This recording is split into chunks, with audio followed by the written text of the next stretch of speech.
Hello, everyone. Welcome back to my channel, Mormonism with the Murph. I'm really excited for today's episode to have with me the guest of my show, David Snell, who's probably a familiar face to most of you.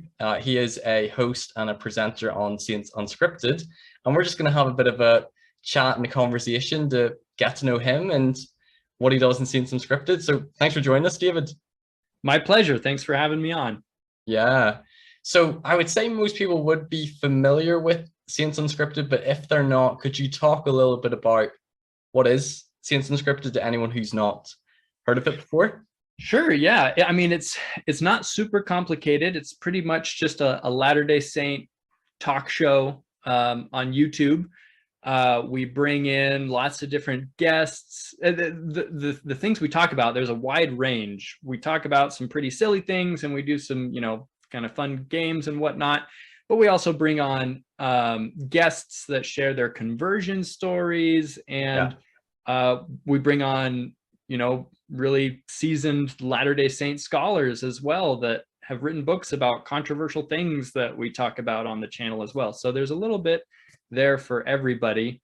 We're on YouTube is our main platform, but we're also on Facebook where we put our videos there as well. And we've got, Instagram. I think I follow you on Instagram as well. You put reels up on Instagram. Yeah. You're not in a podcast, are you? Primarily YouTube channel?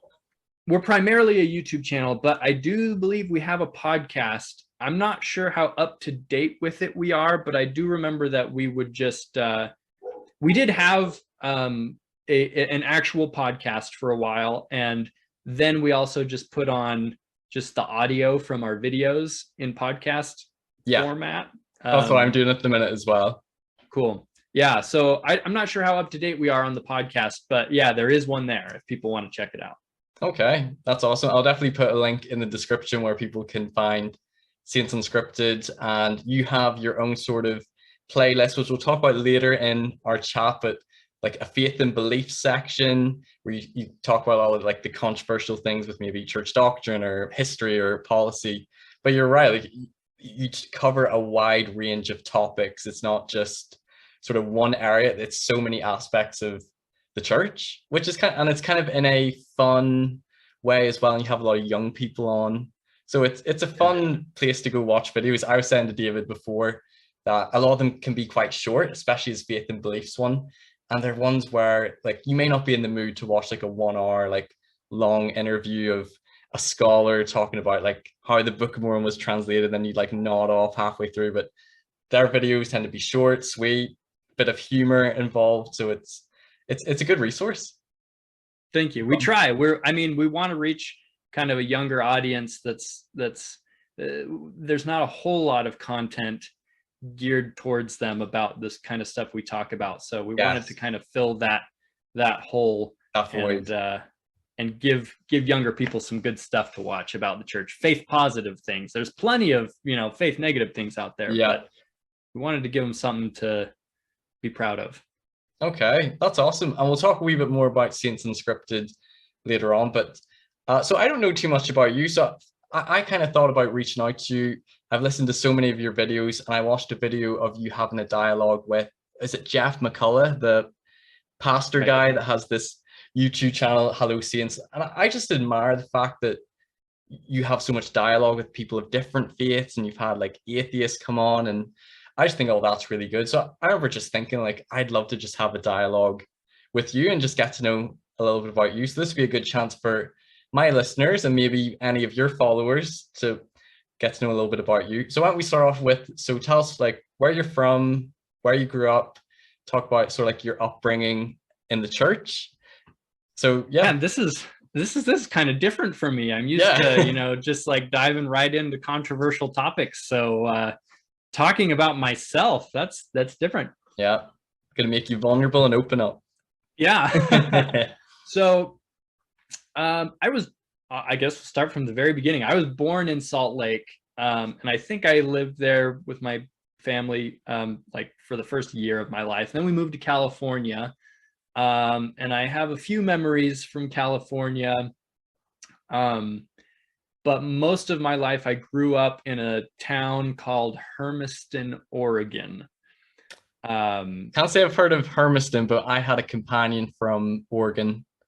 Okay. Portland, Oregon. He was Yeah, from. okay. Yeah, so Hermiston is just a small town about 4 hours east of Portland. Um, a lot of people don't realize that like the western half of Oregon is just really lush and beautiful, but the eastern half is just is it's just flat desert, a Right. lot of it. And so the town where I'm from, it's just kind of flat farmland, dry. Um, there were, I don't know, 15-20,000 people living there when I was growing up. It's the kind of place where if you're bored on the weekend, you go to Walmart and you play the little sample video games they have out on display. Like there wasn't a whole lot to do. Oh man. But the people were great people there. Not much there by way of entertainment, but I had a good childhood. I obviously was a religious minority. We have had and still have, I think, one stake in Hermiston. I grew up in the church. I was born in the covenant. I wasn't too difficult of a teenager, I guess I'd say. I was a mama's boy.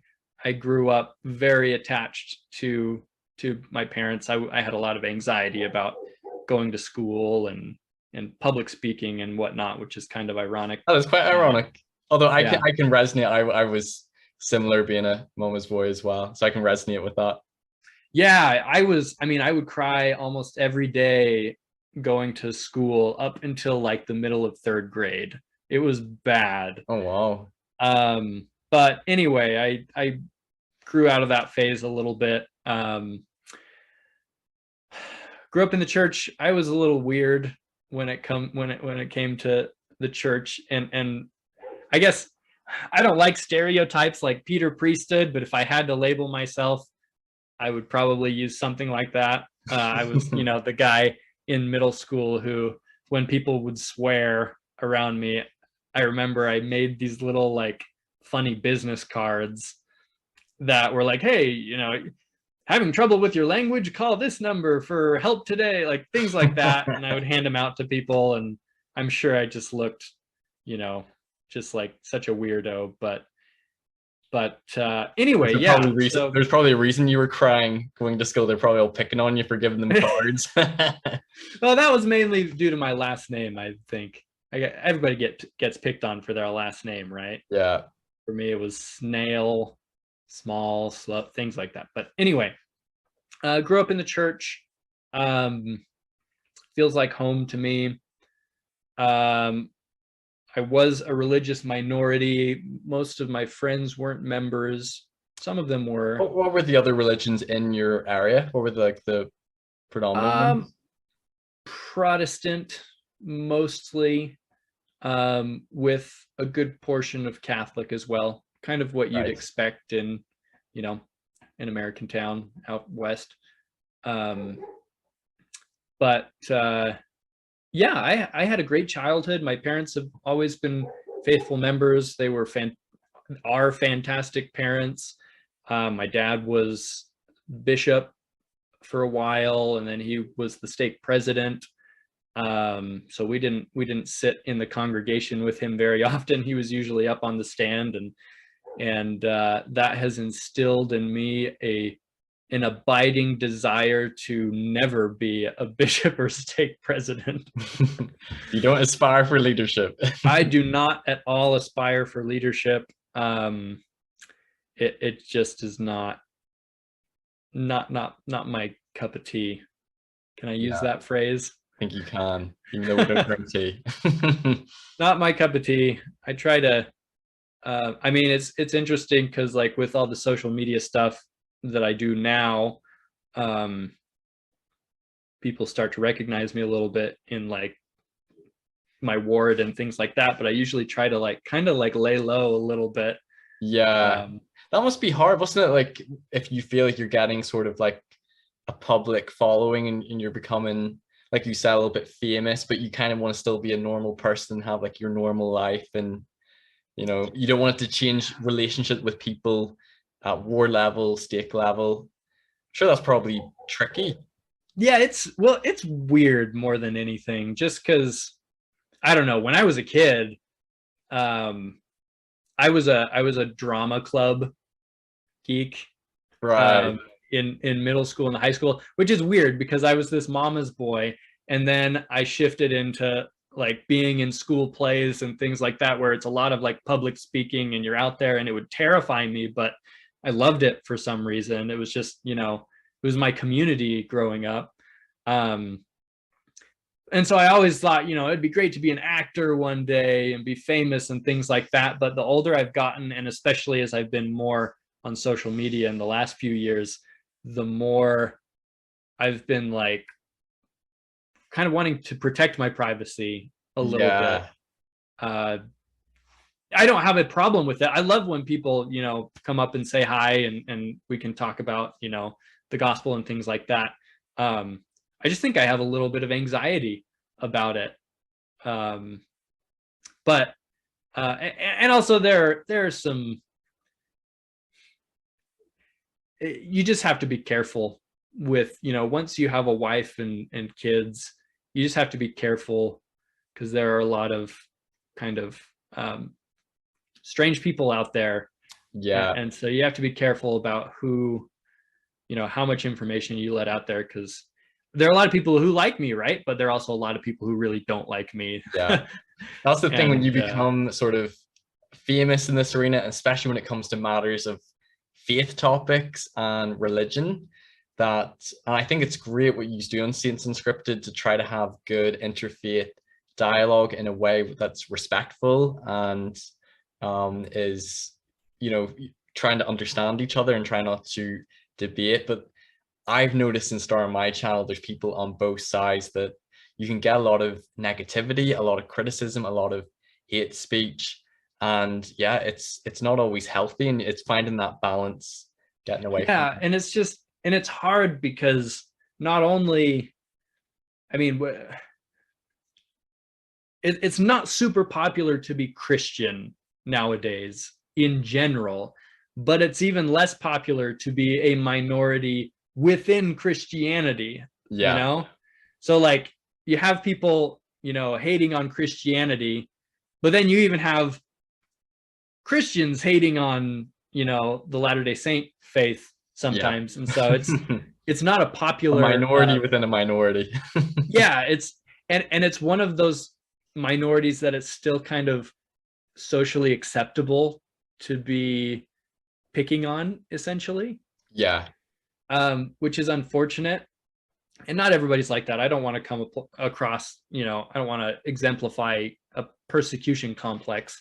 But I do think it's notable. I mean, you look at the popular media having to do with the church today, and it's almost always really negative and rough. Yeah. And it's hard having something that's so precious and personal to you, and to see all this good in it, but then to see people overlook those things and just focus on all of the things that they're frustrated with or that they want to criticize. And I'm not saying that there aren't things to criticize.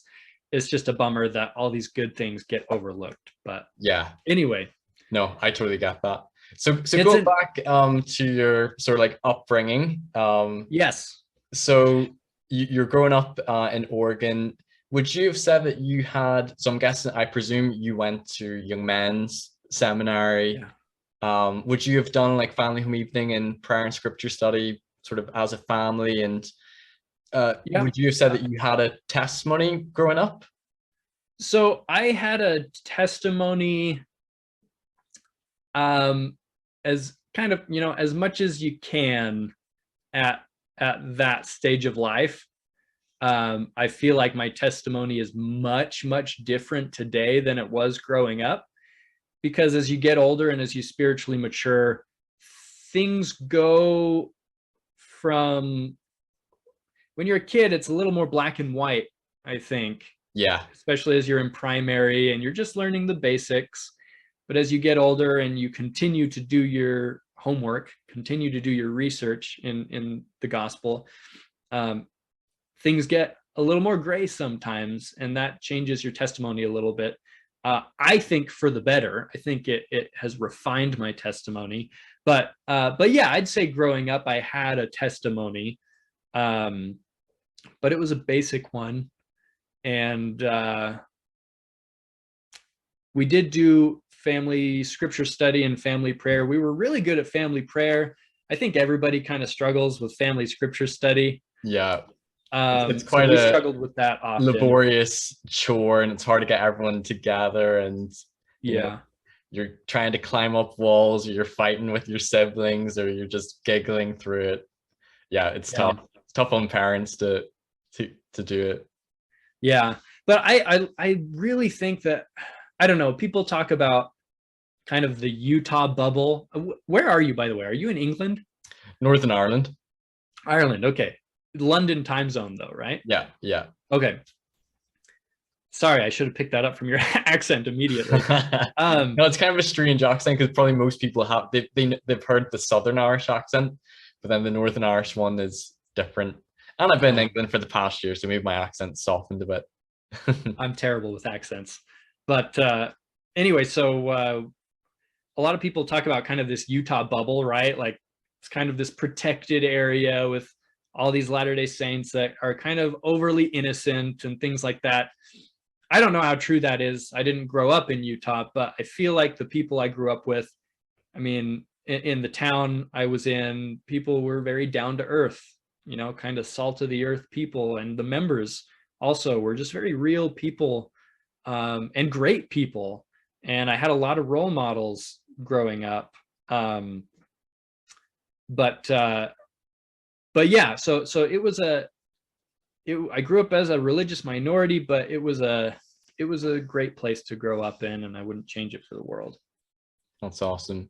And with regards to your testimony, would you have felt like you sort of always sort of believed? I know some people categorize their testimony, they felt like they just always sort of believed or had faith. Was there ever a time you felt like you had a spiritual experience, or like prayed about the Book of Mormon and felt like you got a spiritual answer in your youth? So yeah, I would say that there are a couple different kinds of revelation, right? You got the elder Richard G. Scott differentiated between revelation and inspiration. Yeah, he said that revelation, you know what I'm talking about? Yeah. He said revelation is this crisp and clear experience, like an angel coming down and saying, you know, repent. Whereas inspiration is more of a subtle step-by-step process, and the Spirit kind of prompts you along, and you kind of look back at the end of it all and you're like, huh, I see God's hand in this. And regarding my testimony growing up, it was much more so, and it has always been throughout my life, my experiences with the Spirit have been much more inspiration than this other revelation that Richard G. Scott was talking about. It's been a lot of subtle, small promptings that have accumulated over time to produce this testimony. I think that the instances of, you know, strong, powerful, life-altering revelation are few and far between, at least in my experience. We see a lot of them in the scriptures, but I think those are, you know, the greatest hits albums of the prophets. But there were a few experiences where I was like, I'm feeling something here that I wasn't expecting to feel, and that I understood as impressions from the Spirit saying, this is true, you know? Yeah. Gotcha. So then you went on a mission. Did you go, what, 18 or 19? And tell us about 19. Where you got called, and did you always want to go on a mission? And yeah, just tell us about what it was like when you got your call and where you went. Yeah, so I wasn't again a particularly rebellious teenager. I trusted my parents, and I trusted I trusted in what they were teaching me, and I think, you know, every child does when they've got good parents. So of course that time would come when I would need to kind of make a choice for myself, regarding the gospel and if this was what I really believed in. But I did kind of always plan on going on a mission. I went to Chihuahua, Mexico. Oh, no It way. it has since been split, I think, into 2 missions. My wife's But I was from Mexico, by the 19. way. What was that? My wife's from Mexico. Just throwing that out there. So that's cool. You went to Mexico. What part is she from? So she's from a city called Leon, Guanajuato. Okay, I think cool. that's more north central. Okay, well, Chihuahua was north central. Is what she's using. Well, okay, I know actually very little about the geography of Mexico outside of my mission, but anyway, yeah. So I went to Chihuahua. That was in 2010. So it's been a long time. I was 19. It was towards the end of my mission. It was, I guess, probably a couple months before I came home, maybe 1 month before I came home. It was General Conference, and they announced that missionaries were going to be able to leave at 18. So I was, I guess, one of the last 19-year-old generations to be out. I don't know. Wow. But yeah, the mission, I words cannot express how much the mission meant to me. As I think a lot of missionaries would also say. It's just, it is the refiner's fire. Yeah. I don't know how else to explain it. It is so difficult and challenging in so many different ways, but it's so transformative, and it turns you into this completely different person. And I loved that. I had a really rough mission president. He was really strict. He was an incredibly hard worker, and I admire him, but he was really strict, and I think he went a little too far with kind of the exact obedience kind of paradigm that he had. And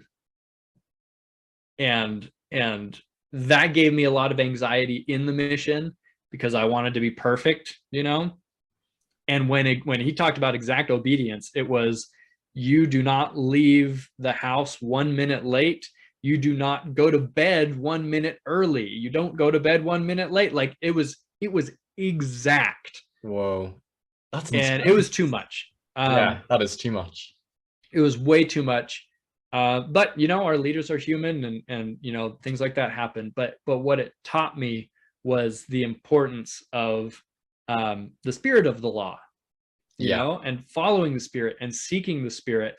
And so it was a rough time for me in the mission, but the things I learned have changed my life since then. And I've been able to be, I think, just a lot more relaxed as a person after my mission than I was beforehand, which I'm really grateful for. So it was a great mission.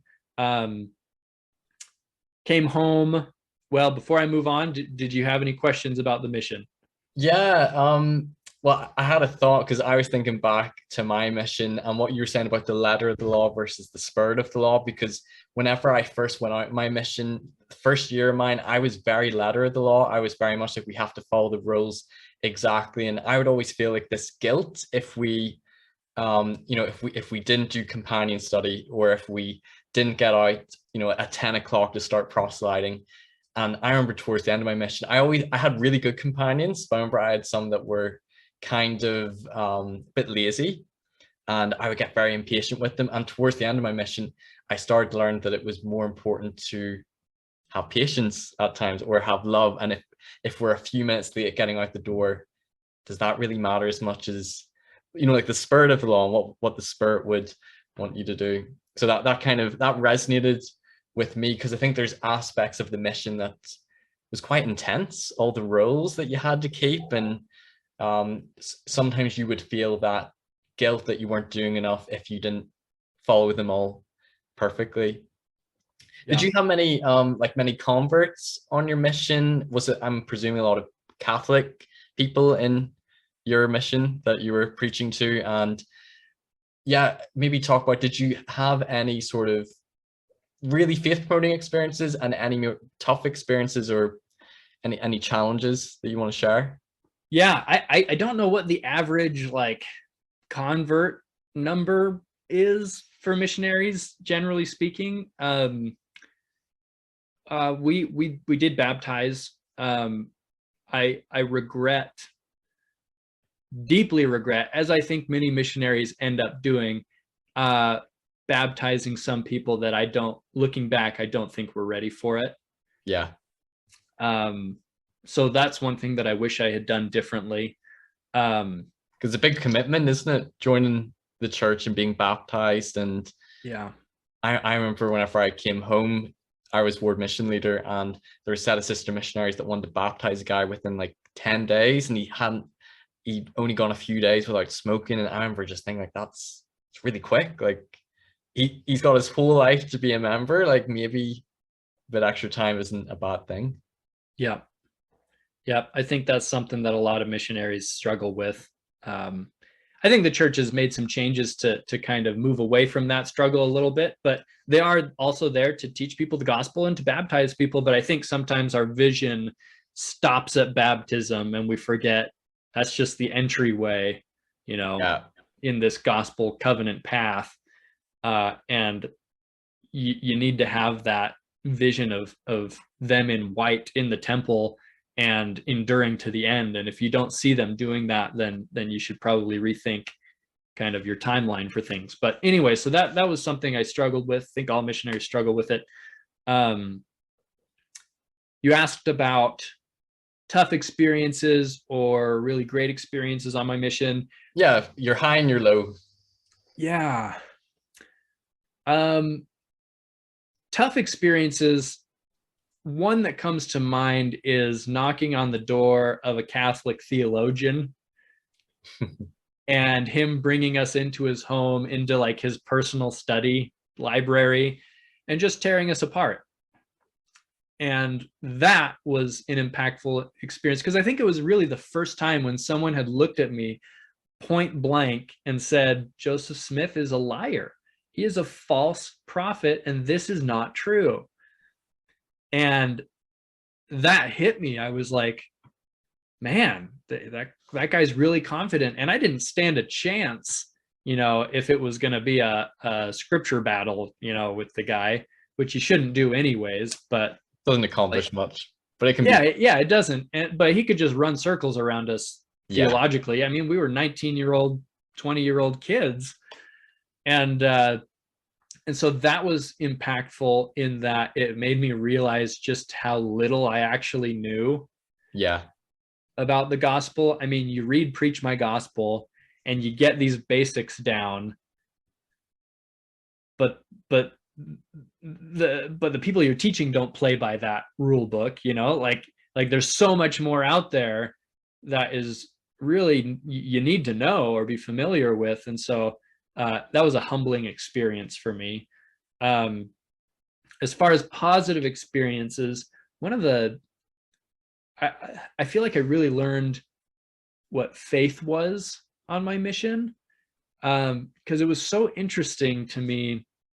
Like, we'd face a challenge and we would pray and exercise a little bit of faith, and then that challenge would be resolved. And then a little bit later, a similar challenge would arise, but of a greater intensity, where the stakes are higher. And we'd be like, okay, let's tackle this. And we'd pray and we'd exercise faith and do what we could. And it would resolve itself. And we'd be like, oh, this is an awesome experience.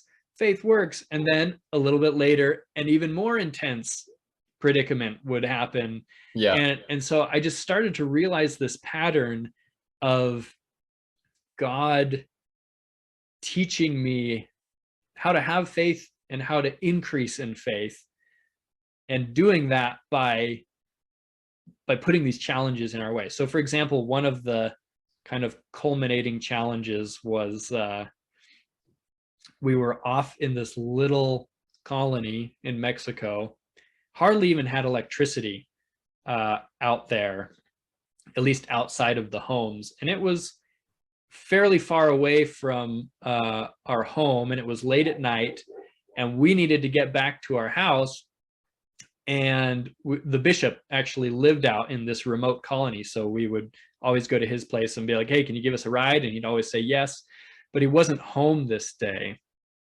And so we were stranded, and this was kind of a sketchy colony. There were dogs barking. Like, the dogs in Mexico, you gotta be on your guard a little bit. Oh yeah. And so it was getting dark.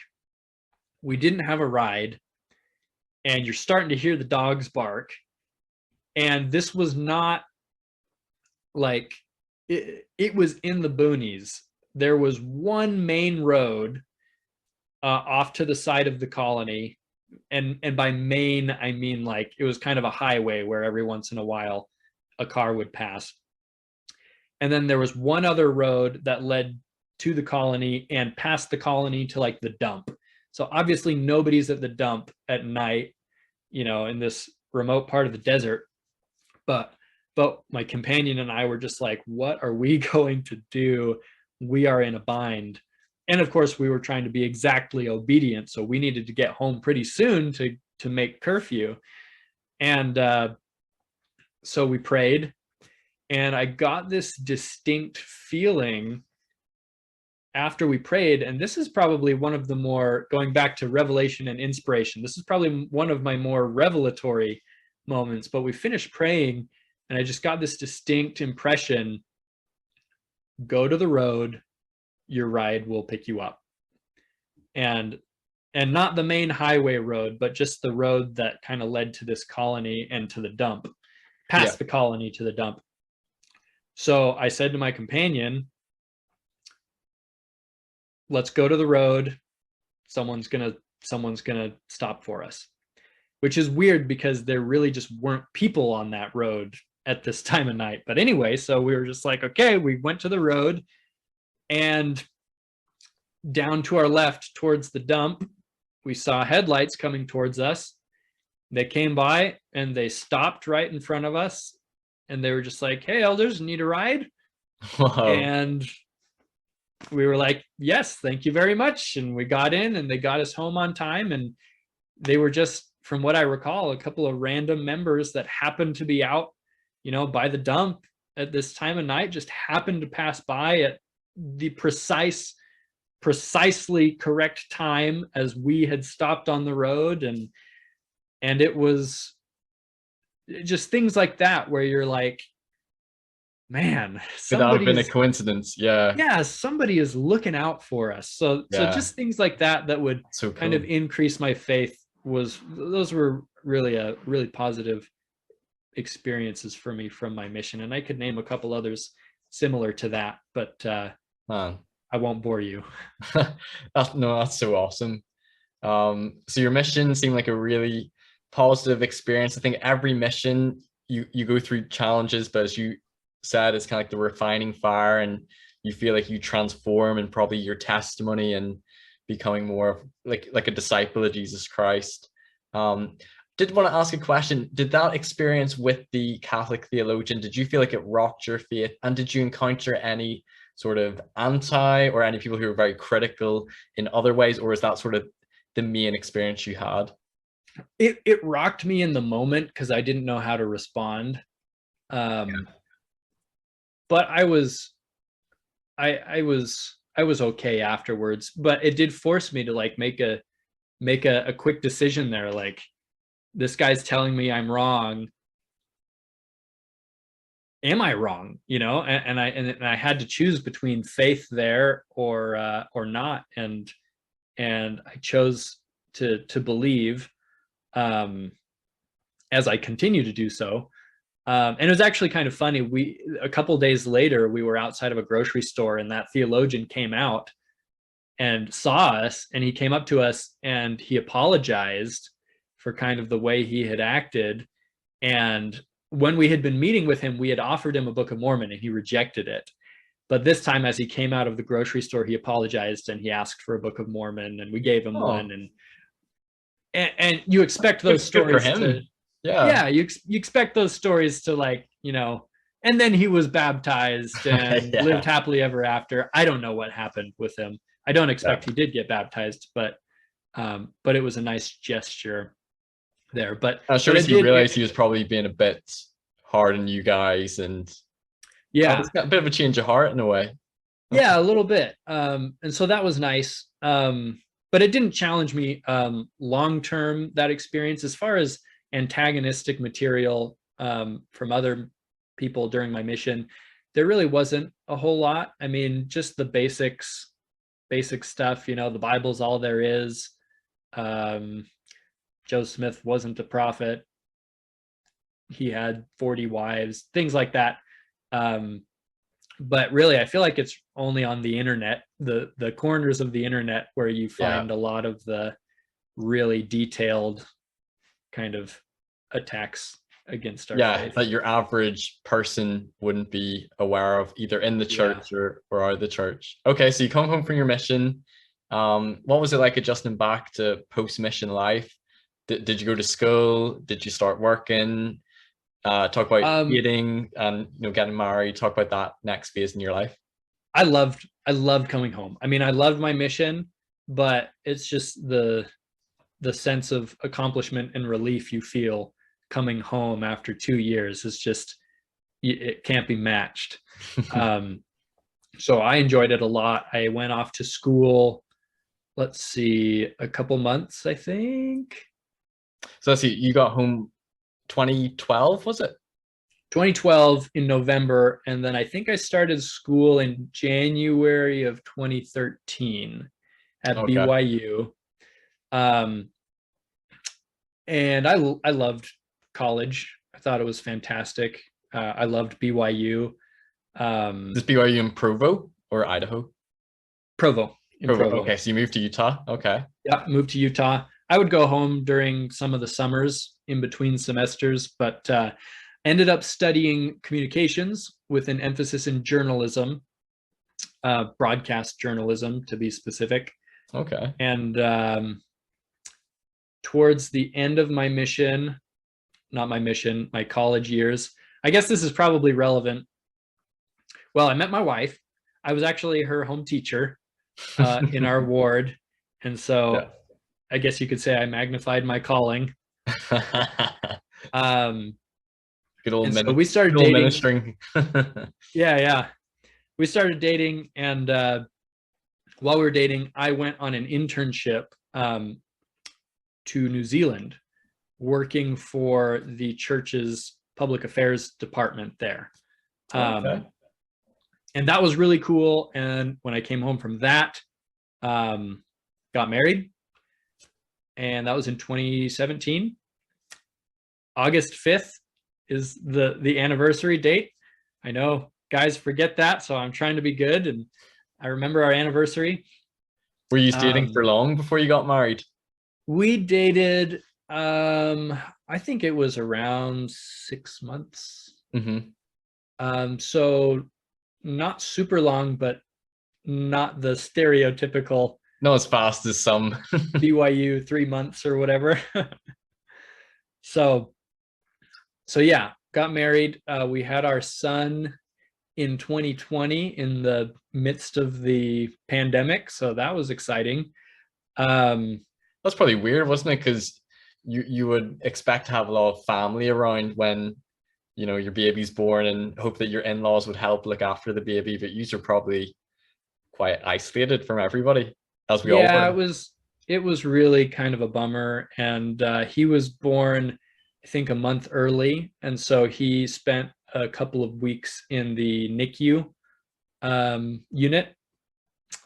What does that stand for? Neonatal Intensive Care Unit, I think. He just needed some extra help getting his lungs developed and things like that before he could come home, but he was in kind of a fragile state there. And with COVID going on, it was just rough. When he came home, he was on breathing tubes. Oh, wow. Or not breathing tubes, but like just the little nasal cannula, I think is what it's called. He wasn't on a lot of oxygen, but he just needed a little extra help, which was fine. It was kind of scary as first-time parents, but but anyways, so yeah, it was rough because when family finally did come to see him, you know, we had them wearing a mask and like a face shield and, you know, sanitizing, and it's kind of a bummer that, you know, that had to happen, but it was the safest thing to do. And Yeah. and he's great now, and about to turn 2. Oh, very good. That's awesome. Okay, so so you came home, you went to school, you got married. Talk about how you got involved with Saints Unscripted. I'm pretty sure, didn't it start as Three Mormons back in the day? And then talk about when you became part of it. Maybe talk about like who founded Saints Unscripted, and yeah, how you became a part of it, and what it was like working for Saints Unscripted. Okay, yeah. So this is why I brought up the internship that I was on in New Zealand, because it kind of branches over. While I was on this internship, I started a blog. It was called the Sunday Pews, which is supposed to be kind of a funny version of like the Sunday News. But are you familiar with The Onion, the satirical news website, The Onion, or maybe the Babylon Bee? I think I've heard of that one. They're pretty popular, but anyways, so the Sunday Pews, I thought it would be fun to start that blog, and it was kind of supposed to be this satirical news website, but geared towards Latter-day Saints. And I haven't done anything with it for a couple of years now, just because I got a job and have been busy and stuff. But while I started that on this internship, and while I was out there, some people at a nonprofit called More Good Foundation noticed it, and they really liked it, and they were like, after your internship in the Pacific, why don't you come be an intern for us, and you can write for some of our websites and stuff like that. So I did that. I came home and I started interning with them, and they're not, how do I put this? They're not the church. Like, it's not a church organization, but we support the church, obviously. It's a gospel-oriented nonprofit that has several different projects. So one of the ones that I was working on as an intern was called mormonhub.com, I think, or .org, one of those. And that was eventually changed to thirdhour.org. And I wrote for them. I wrote articles. And I did that for several months. And one of the other projects that this foundation has undertaken was Saints Unscripted. And so I was connected within the organization to some of these different projects. And eventually Saints Unscripted, which was called Three Mormons at that time, they were looking for some new hosts. And I was already there, kind of sitting, you know, nearby. And so they were like, well, why don't you come on and see how hosting goes? And I did, and they kept me on, and you know, and here I am today. That's how it went. Okay, that's pretty awesome. So I wrote down a few questions about Saints Unscripted. What's sort of like a typical work day like at Saints Unscripted? Or is it sort of like a normal 9-to-5 sort of a job? Is it sort of like flexible? Like, what do you do on a normal typical day? Because I know you sometimes have guests on, you get filmed, you know, recording like maybe a faith and beliefs video. Is every day different? Maybe just talk about like what it's like to work for Saints Unscripted. Yeah, so it's different depending on the host. So since I already worked for the foundation that supports Saints Unscripted, this gets to be my full-time job, because I'm also involved in, you know, some other things and whatnot, other projects, and mainly Saints Unscripted. But so I guess I'll say it this way. I don't exclusively work for Saints Unscripted. I work for this nonprofit organization, but what they have me doing on my day-to-day basis is pretty much all Saints Unscripted stuff. But some other hosts are not kind of employees of this foundation. And so, for instance, we have on a couple of new hosts. One of them is Jackson Frank, who's a great guy, but he doesn't work for this foundation. He's a student at BYU, I believe, but he's also a host. So he just comes in when we're filming things and then can go on with his student life and homework. Is he the Australian one? No, that's Caleb. Oh, okay. That's Caleb.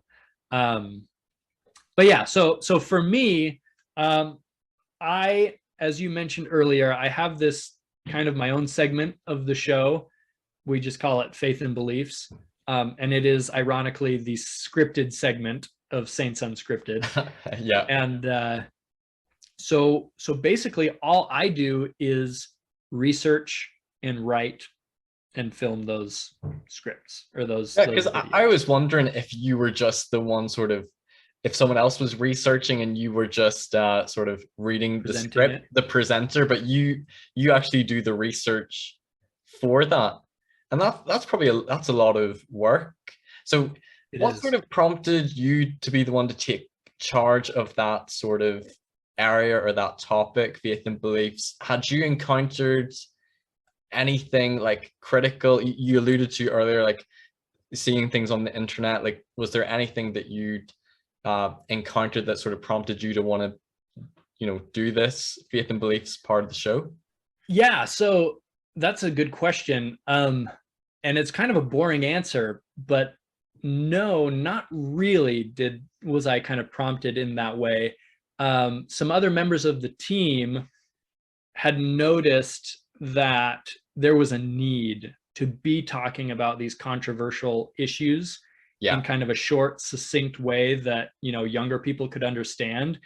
And that's really hard to do on our regular show because it is unscripted and we're bringing in guests and having, you know, 30-minute conversations sometimes. And so they wanted to do something that was better planned.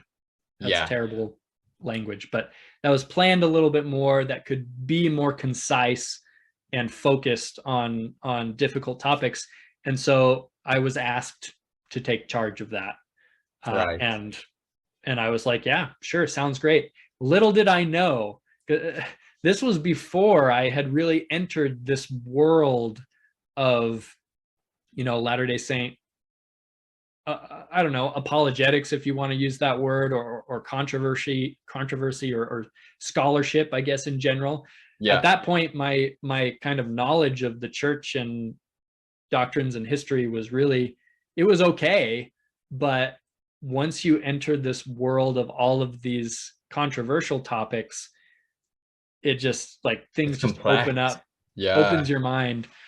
That's so interesting. So I kind of would have assumed that you probably would have encountered a lot of these things and this would have been a project to sort of respond to it, but you're pretty much researching and learning as you go. You almost like didn't know exactly what you were agreeing to do in some ways.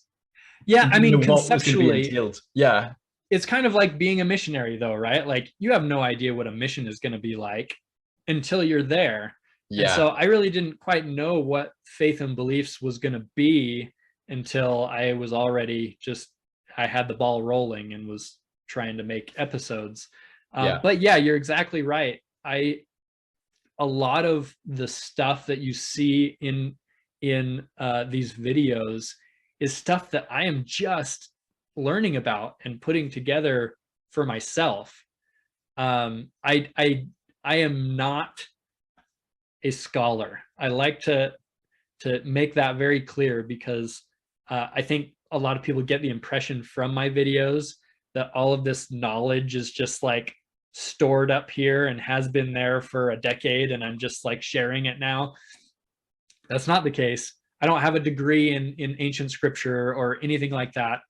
It's basically my job to take the good scholarly research that is already out there and repackage it in such a way that a younger audience with a shorter attention span can understand and appreciate. So in that sense, it kind of helps that I'm not a scholar, because it forces me to take the scholarly work and honestly kind of dumb it down for myself.